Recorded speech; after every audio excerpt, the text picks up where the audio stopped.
आज हम लोग का टॉपिक है कॉल्स इन एडवांस या अग्रिम याचना की रकम। जब कंपनी अपने शेयर को पार्टली पेडअप के रूप में इशू करती है, अर्थात अपने फेस वैल्यू को कई भागों में मांगती है, जैसे फेस वैल्यू 10 रुपये है और 10 रुपये का 2 रुपये ऑन एप्लीकेशन पे 2 और बाकी 3 अलॉटमेंट 4 फर्स्ट कॉल और 1 रुपये क्या हमारा है सेकेंड कॉल पे मांगती है।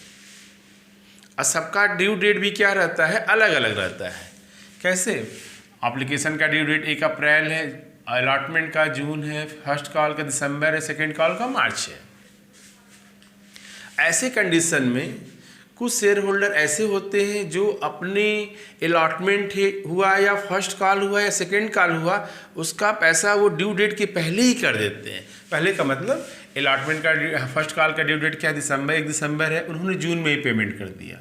या सर सेकेंड कॉल का ड्यू डेट क्या हमारा 31 मार्च दिसंबर में ही पेमेंट कर दिया। तो यदि हम ड्यू डेट के पहले ही अपने शेयर की बकाया रकम का भुगतान यानी आगे की याचनाओं का भुगतान हम पहले ही कर देते हैं, उसे क्या बोलते हैं हम लोग हैं कॉल्स इन एडवांस, अग्रिम याचना की रकम। तो अग्रिम याचना की रकम 2 कंडीशन में हो सकती है। एक तो हम लोग की होती है मैंडेटरी, अनिवार्य रूप से कब होती है, जब कंपनी का ओवर सब्सक्रिप्शन हो जाता है। मतलब कंपनी ने शेयर इशू किया 10,000 और एप्लीकेशन कितने का आ गया जो है 15,000 का। तो कंपनी के पास 2 ऑप्शन है, जो एक्सेस 5,000 आया है या तो उसको रिटर्न कर दे, या कि सर 15,000 को 10,000 शेयर प्रो रेटा के मतलब अनुपातिक रूप से उनका आवंटन कर दे। अनुपातिक रूप से आवंटन का मतलब ये होता है कि जिस शेयर होल्डर ने 10 शेयर मांगा है उसको हमने 8 शेयर दिया है, जिसने 6 शेयर मांगा है उसको हमने 4 शेयर दिया है, जो 50 शेयर मांगा उसको 40 शेयर दिया है। तो इसका मतलब ये है जिसने 50 शेयर मांगा है उसको हमने 40 दिया है, इसका मतलब उसके 10 शेयर की एप्लीकेशन का पैसा कंपनी अपने पास रखी है ना।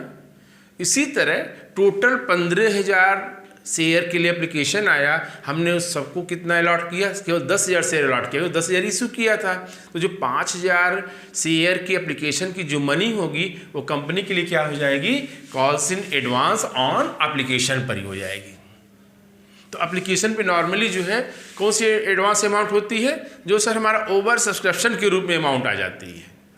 तो 2 कंडीशन में समझाया कॉल्स एडवांस का, या तो एप्लीकेशन पे ओवर सब्सक्रिप्शन हुआ है तो ओवर सब्सक्रिप्शन की अमाउंट जो होती है कॉल्स एडवांस के रूप में मान लेते हैं, या शेयर होल्डर खुद एप्लीकेशन पे पूरा पैसा भेज दे, या अलॉटमेंट पे ही अपने आगे की याचनाओं की रकम का पेमेंट कर दे, या फर्स्ट कॉल पे सेकेंड कॉल का पेमेंट कर दे। ये क्या हम लोगों की है calls in advance. Calls in advance के संबंध में जो अकाउंटिंग ट्रीटमेंट है ये मैंडेटरी है कि कंपनी को यदि कॉल्स इन एडवांस की अमाउंट रिसीव्ड हो रही है तो ऐसे कंडीशन में उसको कॉल्स इन एडवांस अकाउंट को क्रेडिट करना होगा, क्योंकि ऑल लायबिलिटी क्या होती हैं, क्रेडिट होती हैं। कैसे हम लोग बैंक से लोन लेते हैं तो क्या एंट्री होती है, bank account debit to bank loan account. उसी तरह यदि ड्यू डेट के पहले कोई पेमेंट करता है तो वह अमाउंट हमारे लिए कैपिटल नहीं होगी, ये ध्यान रखिएगा। जो ड्यू डेट आ गया 10 रुपया क्या है कैपिटल है, लेकिन हमने 2 मांगा है 3 मांगा है, अभी हमने आगे कॉल किया ही नहीं है तो सर 5 रुपया ही कैपिटल होगी, बाकी नीचे का जो 5, 4 और 1 रुपया होगा वो हमारी कैपिटल नहीं होगी। यदि कोई पहले ही 4 रुपये 1 रुपया पेमेंट कर देता है वो हमारी लायबिलिटी होगी। तो लायबिलिटी को इस लायबिलिटी को कंपनी क्या करती है, अकाउंटिंग ट्रीटमेंट करते समय हमेशा क्या करती है, वो क्रेडिट करती है। और इसको जब बैलेंस शीट बनाती है तो उसको अपने लायबिलिटी साइड में करंट लायबिलिटी में शो करती है। हाँ, लेकिन ड्यू डेट पे उसका डेट आ गया, जो एडवांस दिया था वो डेट हमारा आ गया ड्यू डेट, तो उस कंडीशन में तब करंट लायबिलिटी में शो करने की जरूरत नहीं है। ड्यू डेट पे ऑटोमेटिकली एडवांस अमाउंट कन्वर्ट हो जाती है किसमें, शेयर कैपिटल में। इसका अकाउंटिंग ट्रीटमेंट हम लोगों का क्या है, जब एडवांस की अमाउंट हमको रिसीव्ड होती है, कहाँ पे रिसीव्ड होती है सर, ऑन एप्लीकेशन पे रिसीव्ड हो या अलॉटमेंट पे हो या कहीं पे भी हो, तो bank account debit to calls in advance. तो कैसे पता चलेगा सर एडवांस आया है, तो कैसे पता चलेगा कि सर हमने कॉल किया है अलॉटमेंट के लिए 10,000 शेयर इशू है, अलॉटमेंट पे कॉल कितना होगा 30,000 रुपये, तो बैंक में कितना आना चाहिए, 30,000 आना चाहिए ना, लेकिन हम देख रहे हैं कि बैंक की जो एंट्री हमारी है उसमें सर 32,000 है, 32,000 है, यानी 2,000 क्या कहलाएगा हमारा एडवांस। इसका मतलब किसी ने अलॉटमेंट पर ही अपना फर्स्ट कॉल और सेकेंड कॉल का अमाउंट का पेमेंट कर दिया है। चलिए, तो पहला हम bank account debit to calls advance जहाँ पे मिलेगा हमको वहीं पे एंट्री करनी है। उसके बाद जब ड्यू डेट इसका आएगा, जब भी ड्यू डेट आएगा, या तो इसका ड्यू डेट एप्लीकेशन पे मिल रहा है तो अलॉटमेंट आएगा, अलॉटमेंट मिल रहा है तो फर्स्ट कॉल आएगा, फर्स्ट कॉल मिल रहा है तो सेकंड आएगा। जो भी ड्यू डेट होगा तो कॉल से एडवांस अकाउंट क्या करेंगे हम लोग, डेबिट टू शेयर अलॉटमेंट या शेयर फर्स्ट कॉल या शेयर सेकेंड कॉल। मतलब आपकी एडवांस के अमाउंट को हम क्या करेंगे, उस डेट पे जाके उस खाते को डेबिट कर देंगे जिसके लिए आपने, जिस डेट के लिए आपने पैसा दिया है।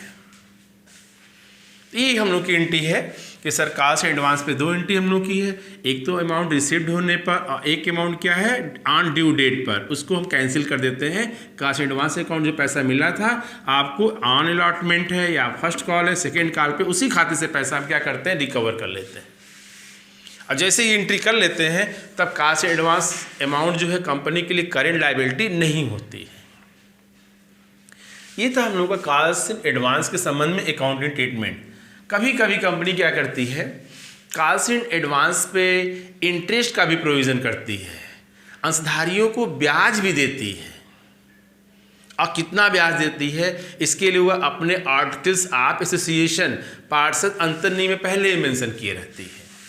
लेकिन यह ब्याज अधिक से अधिक 12% से अधिक नहीं हो सकता है, नॉट मोर देन 12%। इससे कम हो सकती है, लेकिन इससे अधिक कंपनी अपने शेयर होल्डरों को कॉल से एडवांस पे इंटरेस्ट का पेमेंट नहीं कर सकती है।